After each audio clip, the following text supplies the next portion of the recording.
Soy Fernando Díaz Villanueva, hoy es 12 de febrero de 2024 y esto es La Contracrónica.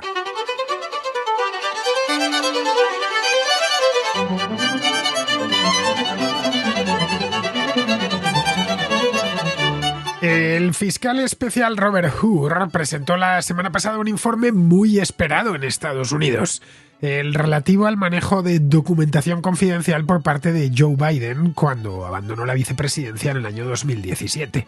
Según este informe, Biden fue descuidado al retener todo ese material clasificado y guardarlo en un sótano de su casa de Delaware. Pero no solo se limitó a eso, reveló también información a terceros sobre asuntos sensibles relacionados con la política exterior y la guerra de Afganistán. Hur, por lo tanto, da por probado el hecho, pero no cree que el fiscal deba incoar un proceso penal contra el presidente, ya que cree que Biden se presentaría ante el tribunal arguyendo que se trata, y esto es textual, de un anciano comprensivo, bien intencionado y con mala memoria. El caso de retención de documentación clasificada de Biden tiene un reflejo directo en otro caso muy parecido, pero esta vez protagonizado por Donald Trump, que tras abandonar la presidencia mantuvo documentos de alto secreto en su mansión de Mar-a-Lago, en Florida. No es que se los llevase para esconderlos, simplemente esa residencia la había utilizado como complemento a la Casa Blanca y esos documentos ya estaban allí. Pero la obligación de Trump era entregárselos a los archivos nacionales tan pronto como fuera posible. Trump no lo hizo, lo que forzó al FBI a solicitar una orden de registro en agosto del año 2022, momento en el que los agentes entraron en la vivienda e incautaron varias cajas con documentación oficial. Eso dio lugar a una acusación por parte de un fiscal especial llamado Jack Smith, que acusa a Trump de retener indebidamente documentación clasificada y de obstruir la justicia al intentar borrar imágenes obtenidas por unas cámaras de videovigilancia que revelaban cómo se manejaban algunos de esos documentos. Trump se ha declarado no culpable y el caso sigue su curso. Trump y sus partidarios han acusado al Departamento de Justicia de aplicar un doble rasero. Arguyen que si Biden es demasiado senil para ser juzgado, entonces también es demasiado senil para ser presidente. Para Hur, los casos de Trump y Biden son distintos, ya que el primero se negó a entregar toda la documentación, mintió a los investigadores y trató de obstruir su labor. Biden, por el contrario, se mostró cooperativo en todo momento. Entregó los documentos y permitió el registro de su residencia. Pero eso no termina de convencer a los republicanos, que creen que la justicia está siendo mucho más benévola para el presidente que para el expresidente. Los demócratas, por su parte, observan atónitos este poco edificante espectáculo. Muchos de sus votantes no creen que Biden pueda enfrentar un segundo mandato con garantías. No es que vaya a cumplir 82 años, que los cumplirá en noviembre. Es que muchos de ellos sospechan que no se encuentra física y mentalmente preparado para seguir en la Casa Blanca. Quizá por eso mismo Donald Trump está por encima en todas las encuestas. Le saca de promedio a Biden 2 puntos de ventaja. En el caso de Nikki Haley la diferencia es aún mayor. No es mucho, y habida cuenta el sistema electoral estadounidense. Recordemos que Hillary Clinton sacó 2 puntos de ventaja a Trump en 2016 y se quedó fuera, pero es lo suficiente para que Biden se atemorice, o la campaña de Biden se atemorice. Vamos, que incluso perdiendo podría seguir en el gobierno si consigue los estados clave, pero el riesgo está ahí y todos en el Partido Demócrata lo conocen.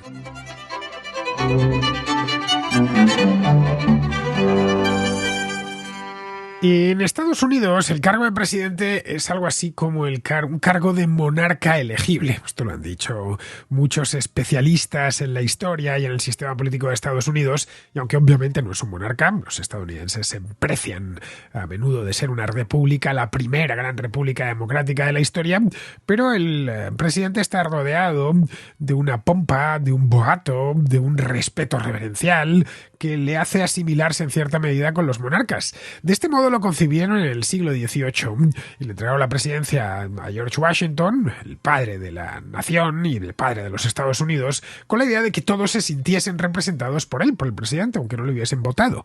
Un monarca con poderes, a imagen de aquellos monarcas constitucionales europeos de finales del siglo XIX y principios del siglo XX. Hoy los monarcas europeos carecen por completo de poder, pero hace 100 años no era así. en España. Alfonso XIII, por ejemplo, o Alfonso XII tenían poder, igual que la reina Victoria en el Reino Unido. Hoy ya poco a poco han ido quitándoselos hasta que hemos llegado al momento presente, en el que los monarcas no tienen poder alguno, competencia alguna, tienen mucha autoridad en todo caso, pero poder, potestas, carecen por completo de ello. Cosa que no sucede con el presidente de Estados Unidos, que está legitimado por la elección directa que hacen los ciudadanos, o indirecta, mejor dicho, porque es propiamente una elección indirecta. Uno de los poderes que tiene es el de representar al país en el extranjero y responsabilizarse de la política exterior, que corresponde en exclusiva o casi en exclusiva al presidente de los Estados Unidos. Ahí es donde tiene mayores competencias. Junto a eso, el presidente trata de unir a los estadounidenses dentro del país, impulsando legislación nacional que antes, eso sí, en este caso tiene que hacerlo, tiene que consensuar en el Congreso, tanto en el Senado como en la Cámara de Representantes. En el caso de que vengan mal dadas, y a veces sucede que vienen mal dadas, porque hay una guerra o por una catástrofe natural o un atentado terrorista, es normal que el presidente salga por televisión y trate de transmitir tranquilidad y consuelo a los espectadores, al tiempo que, por supuesto, promete resolver el problema y dedicar lo mejor de sí mismo a resolver ese problema.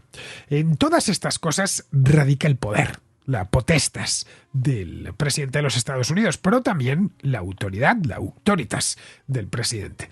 Pues bien, uno de los problemas que tiene Biden es que una mayoría de estadounidenses, tal y como se desprende de las últimas encuestas, las encuestas en Estados Unidos son muy exhaustivas, no se limitan a preguntar, ¿y usted a quién va a votar?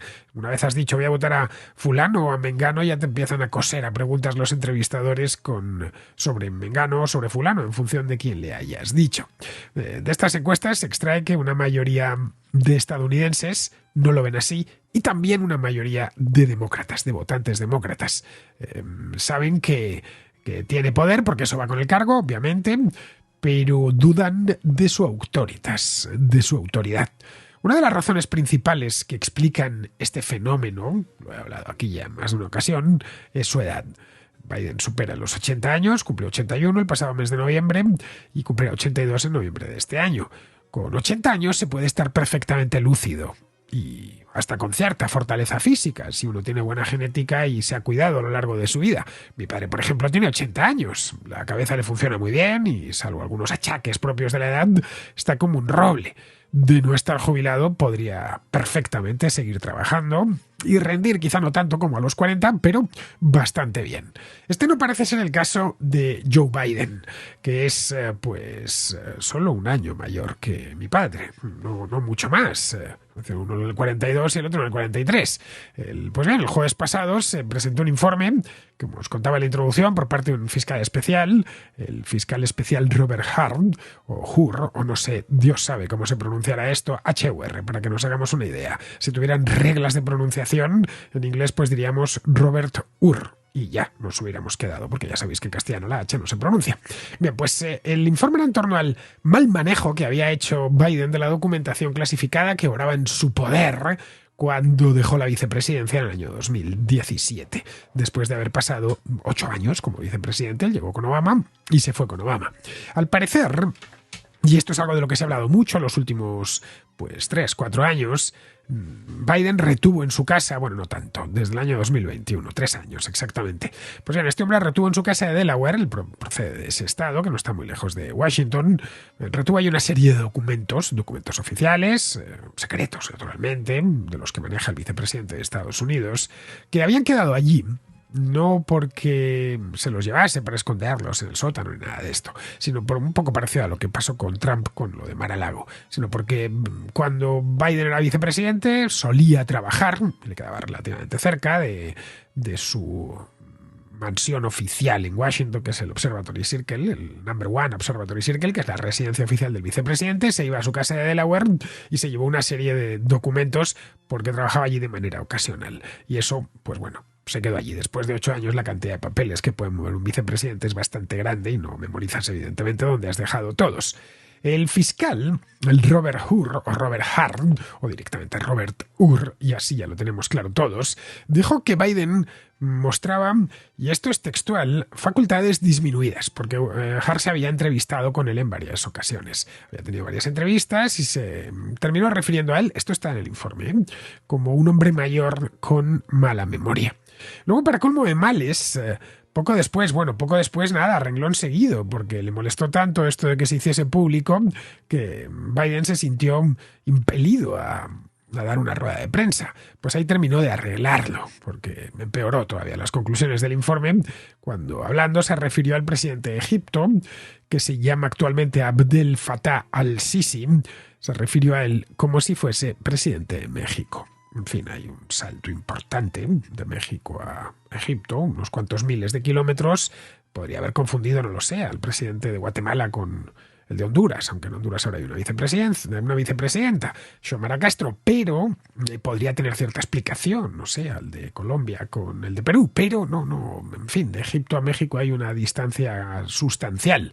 Pero es que dos días antes había confundido a Emmanuel Macron con François Mitterrand, que François Mitterrand, para los que no lo recordéis, fue presidente de Francia entre 1981 y 1995 y murió además hace ya mucho tiempo. Solo los más viejos lo recordamos. Murió en 1996, es decir, hace ya casi 30 años. De hecho, cuando Mitterrand llegó al poder, llegó a la presidencia, Macron, que nació, si mal no recuerdo, en 1977, pues tenía solo 4 años y no había ni empezado todavía a estudiar. Creo que él estudió los jesuitas de Amiens. Pues ni siquiera, por 4 años uno todavía no ha empezado, no ha ido al colegio. En fin, estas son cosas bastante habituales con Biden. Estos tropezones son bastante habituales, pero claro, lo fue a dar justo después de que le acusasen de tener problemas de memoria. Los presidentes, de cualquier manera, no son superhombres, de ningún modo. De vez en cuando se les traba la lengua. Y se equivocan. Lógico, son seres humanos. Eso le pasa a todo el mundo. Quien no se equivoca, ya sabéis, en español el viejo dicho, ¿no? Quien tiene boca se equivoca. Pero claro, pasa más a gente que está todo el día hablando. Ese es el caso, por ejemplo, un presidente o de un político que esté de aquí para allá, pues que habla mucho y al final cuando hablas mucho pues te equivocas, es normal. Bueno, yo mismo, que tengo que hacer todos los días un programa de radio, lo estoy haciendo en este preciso instante. En ocasiones padezco lapsus lingüe, me equivoco, doy un dato mal o un nombre lo digo mal, el de Robert Harm, por ejemplo, no sé cuál será, pero vamos, que es normal que me equivoque. A veces me doy cuenta en el acto y rectifico y otras no lo advierto. Y en fin, el error ahí se queda. Algunos comentaristas de muy buenas maneras me lo recuerdan en los comentarios, cosa que por supuesto yo les agradezco, pero vamos, esto no está escrito, está hablado y además sobre la marcha. Aquí esto no lo hago leído en una palabra, lo voy soltando conforme a un guión de una serie de puntos para que no se me olvide ninguno, de tal manera que las posibilidades de que tenga algún lapsus son bastante grandes, cosa que me sucede. Y como me sucede a mí, sucede creo que a todos los locutores de radio y a todos los políticos. En Estados Unidos, de hecho, es relativamente frecuente que los presidentes tengan tropezones verbales. George W. Bush, no sé si os acordaréis de él, se hizo famoso, entre otras cosas, por eso mismo, porque se equivocaba, con bastante frecuencia además.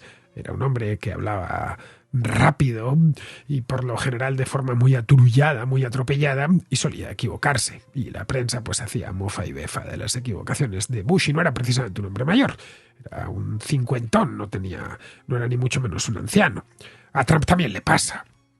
El otro día, por ejemplo, confundió a la antigua gobernadora de Carolina del Sur, Nikki Haley, que es, por cierto, su rival en las primarias, con la antigua presidenta de la Cámara de Representantes, con Nancy Pelosi. Y en otra ocasión la confundió con Hillary Clinton. Aunque claro, tratándose de Trump, que es, en fin, es Donald Trump, no lo olvidemos, y es un tipo especialmente habilidoso para este tipo de cosas, igual no fue una equivocación, igual lo hizo a propósito. Con Biden, de cualquier manera, no se trata de tropezones aislados. Es de hecho la norma que se equivoque, que masculle palabras incomprensibles cuando va a dar un discurso, mientras lo está dando o después de darlo, que suba a un estrado y salude a quien no tiene que hacerlo, o que estando en el estrado en un acto se vaya sin despedirse. Y así durante más de 3 años, pues eso ha terminado creando un pozo de desconfianza entre la opinión pública. Y no ya entre los republicanos, que, como es normal, no pueden ni verle, por otras razones. No podrían ni verle tampoco en el caso de que fuese perfecto y hablase con una dicción pues como aquella que tenía Ronald Reagan, que daba gusto. Ronald Reagan también de vez en cuando patinaba, todos, eso le sucede a todo el mundo, pero bueno, no es por eso. El problema que tiene Biden es que esa desconfianza también se ha asentado entre los demócratas.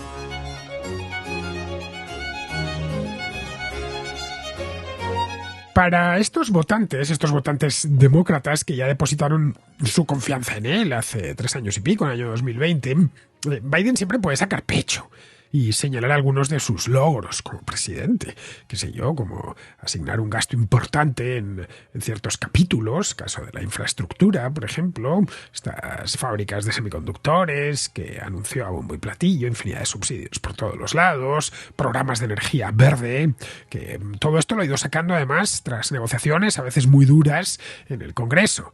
Y, ojo, en un Congreso que no precisamente ha tenido mayoría en las dos cámaras, lo cual demuestra que es un tipo habilidoso para sacar ciertas leyes complicadas y conseguir aprobarlas. Ha mostrado además en el exterior músculo en la guerra a Ucrania, incluso ha visitado Kiev, después de un viaje larguísimo que debió hacérsele eterno, un viaje de 10 horas en tren desde Polonia, porque no aterrizó el Air Force One directamente en Kiev, porque no podían garantizar su seguridad, así que se lo llevaron en tren.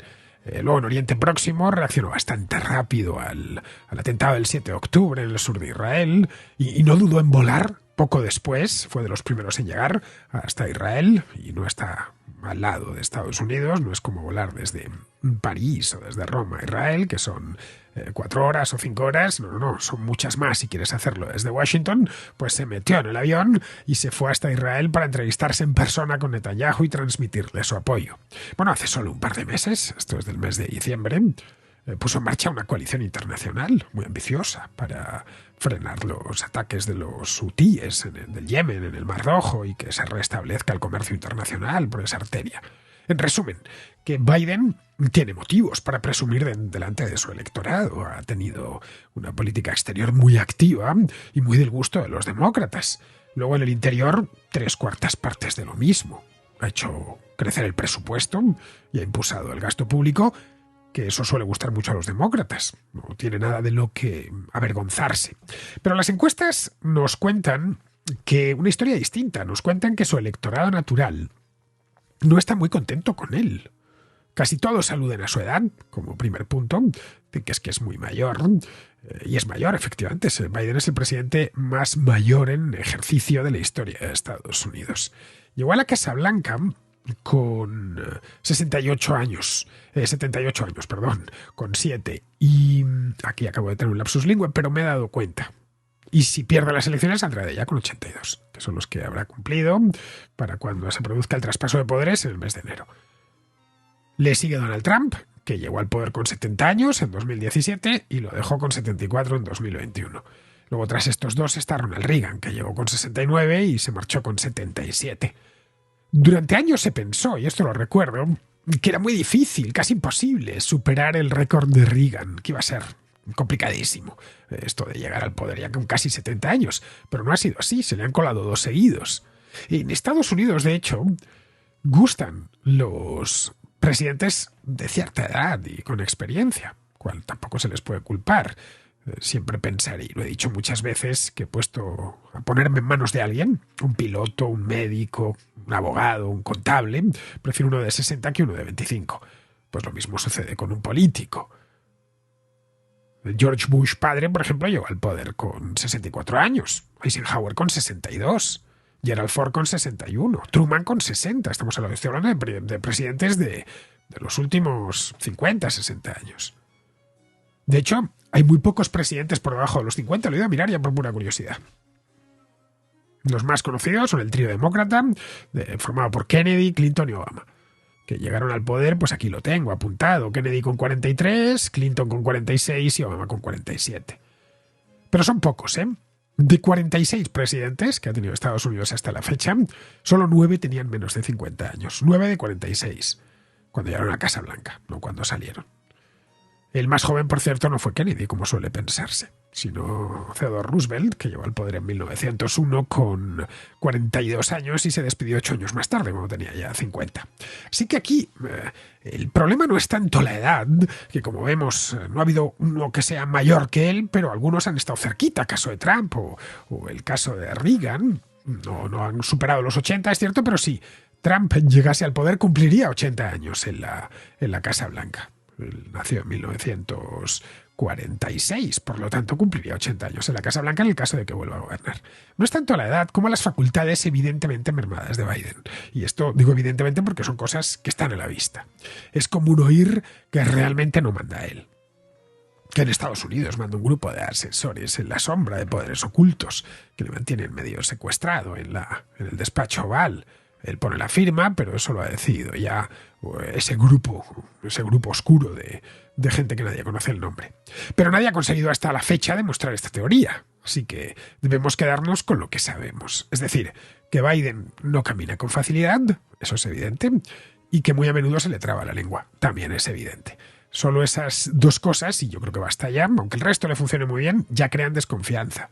Y es normal que así sea, porque lo primero que se le pide a un líder es clarividencia, que sea inteligentísimo, habilísimo y que sepa verlas venir. Lo segundo es que sepa transmitir entusiasmo, que se ponga delante de los suyos y les levante el ánimo. Y lo tercero, que posea fortaleza física. Si la última se puede pasar, tenemos caso de Roosevelt, ¿no?, que estaba en una silla de ruedas. Pero las otras dos ya es más difícil. Lo primero es posible que lo tenga, es decir, que sea, a pesar de todo, a pesar de que se equivoque, de que tenga dificultades para caminar, que sea clarividente. Lo segundo y lo tercero, evidentemente no. Y digo evidentemente, insisto en esa palabra, porque es que evidente, lo vemos, que no es así. La edad de Biden no es su único problema, de cualquier modo. Muchos de sus votantes están insatisfechos con la economía. Sienten cierta frustración por el estado del país, especialmente pues con la inflación de los últimos años. Pero no perciben que Biden sea el más indicado para que el país remonte el vuelo. Y en eso tiene mucho que ver que sospechan que tiene sus capacidades cognitivas y físicas afectadas. Esto no es de ahora. A finales del año pasado, una encuesta preguntaba a los votantes demócratas quién creían que tendría mayor resistencia física para ser presidente. Pero el 48% dijeron que Trump y el 14% que Biden. Los demócratas, por muy demócratas que sean, tienen ojos en la cara y a Trump se le ve con más energía física, con mayor fortaleza. El resto no lo tenían claro, ¿eh? Pero vamos, es de nuevo evidente que Trump se encuentra en mejor estado físico que Biden. También había una pregunta en esta encuesta sobre las capacidades cognitivas propiamente dichas. Pues ahí algo parecido. El 45% dijeron que Trump estaba en mejor forma mental y solo el 29% que lo estaba Biden. Ojo, esto entre sus votantes, ¿eh? Lo del jueves con el informe de Robert Hur no hizo más que echar vinagre sobre la herida. La razón por la que Hur no veía necesidad de investigar era porque se trataba de un anciano con mala memoria, es lo que vino a decir. Biden debió alegrarse por el hecho de que el fiscal considere que no hay nada que investigar, pero no. Se enfadó y dijo que su memoria está perfectamente y que él se encuentra muy bien.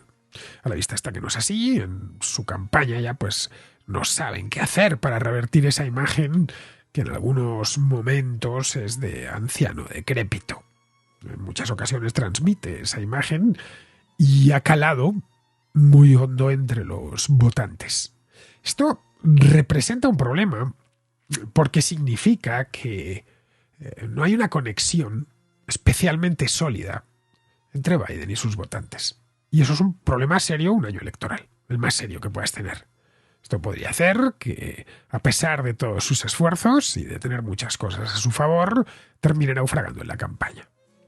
Y que esos votantes, aunque no vayan a votar a Donald Trump, porque son abiertamente anti-Trump y les repugna la idea de tener que votar a alguien así, terminen quedándose en casa, porque tampoco les convenza el candidato que les ofrece su partido. Trump, en cambio, ha construido una buena conexión con sus seguidores. Eso es indiscutible.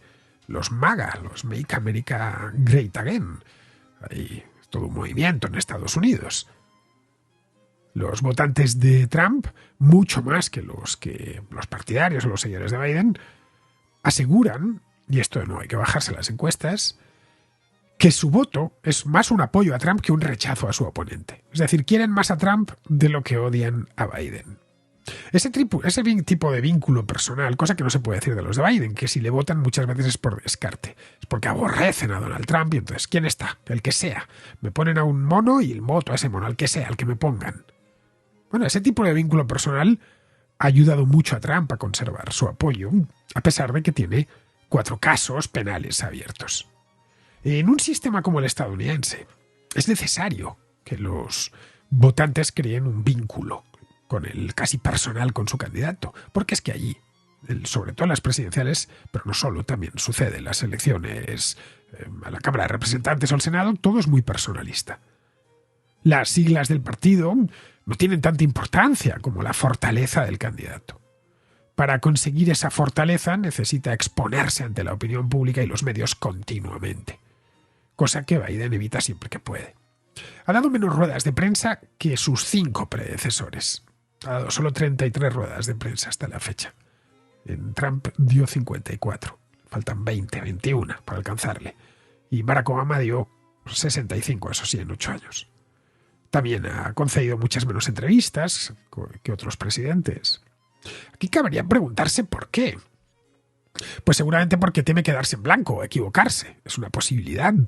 Las entrevistas pueden hacerse en diferido, eso sin duda, y que luego el periodista corte, pero las ruedas de prensa son en directo. Y no todas las entrevistas son en diferido, muchas son en directo en televisión. Pero vamos, el presidente tiene que estar presente siempre, a todas horas. Su persona debe ser ubicua, y casi por cualquier cosa. Eso lo entendió muy bien Franklin Delano Roosevelt, ya en los años 30, que empleó muchísimo la radio en cuanto la descubrió. Era muy común oírle. Daba charlas a todo el país, especialmente en la época de la guerra. Bueno, Kennedy, que hizo lo propio con la televisión. Ronald Reagan, que era actor de profesión, siempre estaba ahí para cualquier cosa, jamás rehuía una cámara porque además le gustaba. Y a las cámaras les gustaba Reagan, y se notaba. Bueno, Bill Clinton llegó incluso a tocar el saxofón en la televisión. Y llevaba siempre un cortejo de cámaras detrás de él, aunque estuviese jugando un partido de golf. De Trump poco se puede decir. En fin, como presidente era noticia a diario, aunque fuese negativa. Sabía que había que estar y si no había motivos para que saliesen, no tardaba él en crearlos. Bien, esto no lo ha sabido hacer Biden, o no ha querido. Y, ojo, seguramente tenga buenas razones para ello. En su etapa de vicepresidente adquirió cierta notoriedad, por lo contrario, por ser un tipo expansivo y simpático. En aquella época, por cierto, también se equivocaba de vez en cuando y se aturullaba hablando, pero claro, no tanto como ahora. Como presidente no lo ha hecho. Quizá porque descuenta que si sale demasiado, será peor.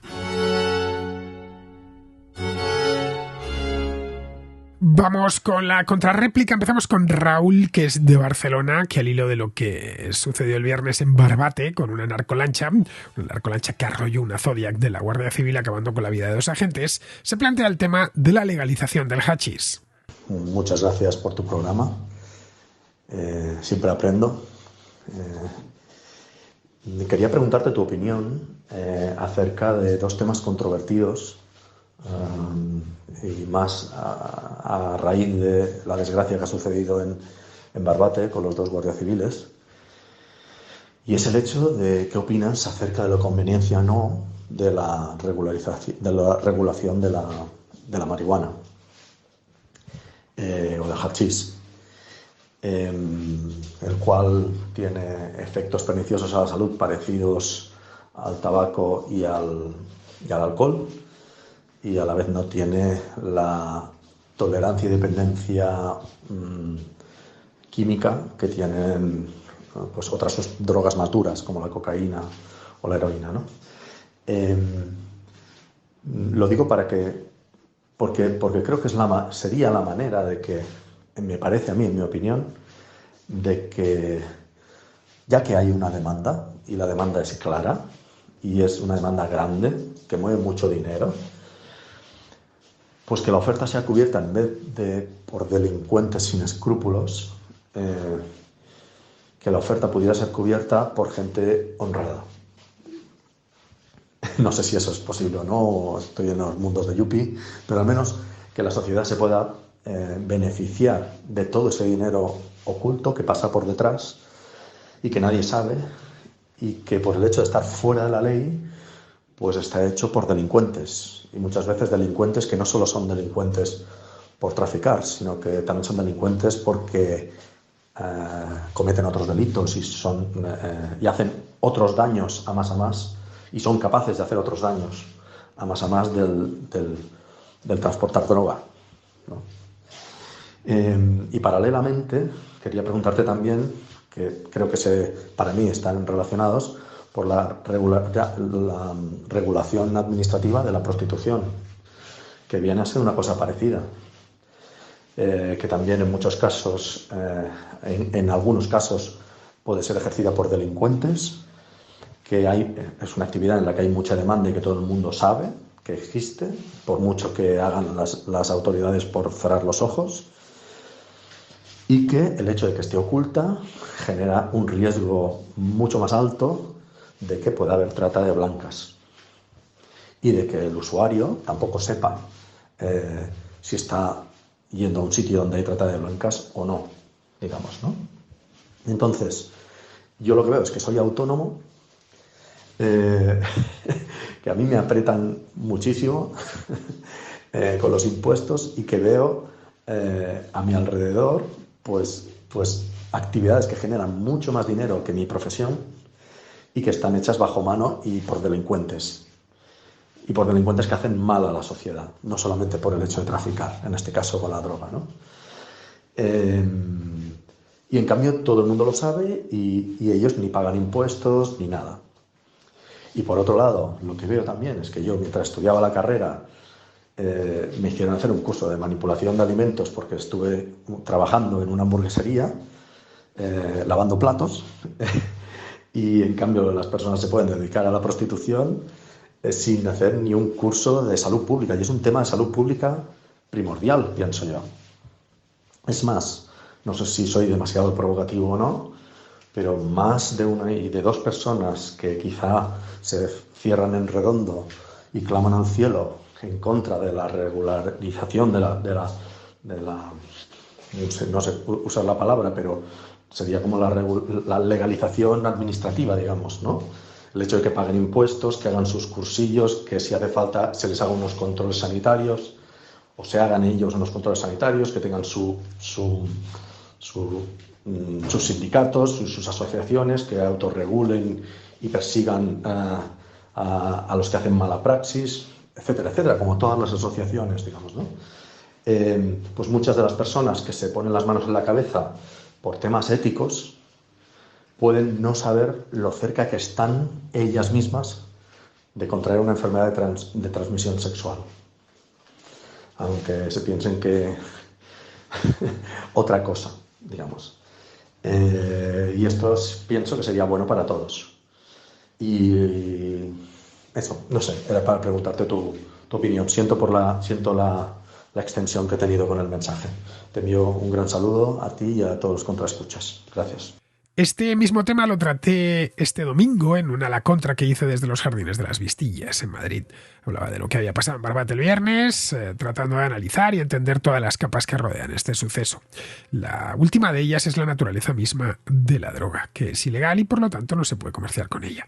Comentaba en este vídeo que el 80% de la droga que cruza el estrecho de Gibraltar es hachís. El hachís es, todos lo sabemos, es la resina del cannabis debidamente prensada y sus efectos psicotrópicos pues son los mismos que los de la marihuana, ya sabes, esa somnolencia propia del cannabis. Pero en España el cannabis es la droga ilegal más consumida. Digo bien lo de ilegal, porque tanto el alcohol como el tabaco o como los hipnosedantes, qué sé yo, el lorazepam o el clonazepam son drogas, que no se nos olviden por muy legales que sean. Según la última encuesta sobre alcohol y otras drogas, estos son datos del año 2022, del Plan Nacional sobre Drogas. Las sustancias más consumidas te las he ido a buscar, Raúl. Más consumidas en España son el alcohol, 76,4% de los españoles dicen consumirlo, el tabaco, el 39%, los hipnosedantes, el 13,1%, el cannabis, el 10,6% y la cocaína, el 2,4%. Luego hay otras muchas más que van detrás de estas. Mira, aquí tenemos los datos del consumo. Ahora ahí vienen los datos de lo que cruza el estrecho, que es, ya os los he dado antes, el 80%. Tenemos por un lado que el 80% del tráfico de drogas en el estrecho va a atender la demanda de ese 10% de españoles, más unos cuantos consumidores del resto de Europa, ya que por el estrecho entra droga para toda Europa, que fuman hachís. Bastaría con legalizar el cultivo de cannabis y el comercio de sus derivados para perjudicar seriamente el negocio de los traficantes. Podrían meter cocaína, eso sí, que cosa que ya hacen, pero su demanda es inferior. No estoy diciendo nada nuevo ni revolucionario. La venta del cannabis es legal en varios estados de Estados Unidos, algunos importantes como, no sé, California, Colorado, Nueva York, Illinois, Ohio, hay un montón de ellos ya. También es legal en México, por cierto, y en Uruguay. En España la posesión del cannabis en pequeñas cantidades no es ilegal. En España está en un limbo raro. Puedes tenerlo, la policía te para y llevas, pues no sé, algo encima, no te lo puede, no puede multarte ni llevarte preso ni nada de eso. Pero sí es su cultivo y su venta. Y a partir de, ojo, si llevas encima para consumo propio, si lo llevas una maleta entera, sí que te van a detener y por supuesto te lo van a incautar. Pues se puede fumar el hachís, pero no puedes ni cultivarlo, ni venderlo, ni comprarlo. Es el clásico absurdo de la prohibición. En Estados Unidos, durante la ley seca, no estaba prohibido beber alcohol. Cualquier estadounidense podía hacerlo, pero sí estaba prohibido venderlo, comprarlo y destilarlo. Pues con el cannabis pasa lo mismo en España y en otros muchos países. Así que una posibilidad sería legalizarlo del todo y crear una regulación para ese mercado, como existe ya una regulación para el tabaco o el alcohol. Puede ser más o menos restrictiva. De hecho, creo que el debate debería estar ya ahí. ¿Qué tipo de regulación necesitamos para esto? Y no en si debe o no debe legalizarse. Se convertiría en algo legal y con todas las garantías de origen. Los comerciantes y cultivadores pagarían sus impuestos correspondientes y a las mafias del estrecho les quitarías una fuente de ingresos muy saneada. Luego, como me has metido otro tema de matute, este tema de la prostitución, a ver, respecto a la prostitución, en España es legal prostituirse a título personal. Lo que es ilegal es prostituir a terceros, es decir, ser un proxeneta. Pero no sabemos durante cuánto tiempo más, porque como supongo que ya sabrás, Pedro Sánchez quiere ilegalizarla desde hace, pues cosa, un par de años tranquilamente. Lo que no está es regulada, de ahí que muchos servicios se enmascaren o se presten en el mercado B de manera sumergida o se enmascaren detrás de otros servicios como, qué sé yo, los masajes. Está por lo tanto un poco lo que le pasa al cannabis en un limbo jurídico extraño. Se puede uno prostituir si así lo desea, pero no hay un marco legal, como si existe, por ejemplo, en Alemania o en Holanda, donde no solo es legal, sino que está perfectamente regulada y hay burdeles con ese nombre. Mi opinión es que deberíamos ir hacia el modelo centroeuropeo, más que hacia el de la abolición, como sucede, por ejemplo, en Suecia o en Francia, que han creado. Hay varios países que han pretendido abolir eso. Es imposible, porque como intentar prohibir la droga, que prohíbas el comercio de drogas no significa que la gente deje de drogarse.